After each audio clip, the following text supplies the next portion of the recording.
agaasimaha samafalka ee gobolka Banaadir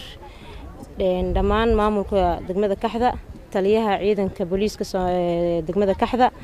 saxaafadda waxaa idinku salaamay assalaamu calaykum waraxmatullaahi wabarakaatuh bacdi salaan maanta oo ah maalin sabti ah waxaan deeq soo gaarsiinay maamulka gobolka Banaadir oo deeq soo gaarsiiyay degmada Kaxda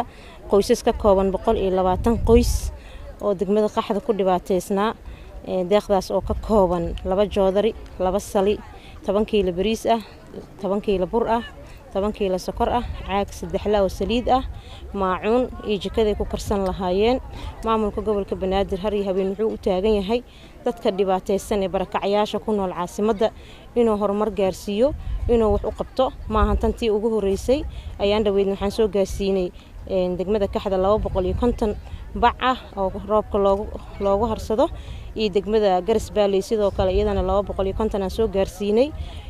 waxaana diyaar u nahay markastaba dadka dhibaateysan ee ku nool caasimadda inaan wax u qabano gudoomiye Riiso markasta wuxuu diyaar u yahay inuu horumar gaarsiiyo dadkaaniti sidii ay ugu bixi lahaayeen magaca barakac ee noqdaan dad ku nool caasimadda ee shaqeysto shaqo abuurna loo sameeyo wadana gudoomiye ku soo dhawow degmada Kaxda hoosha aan qabanayno waa taa u jeedid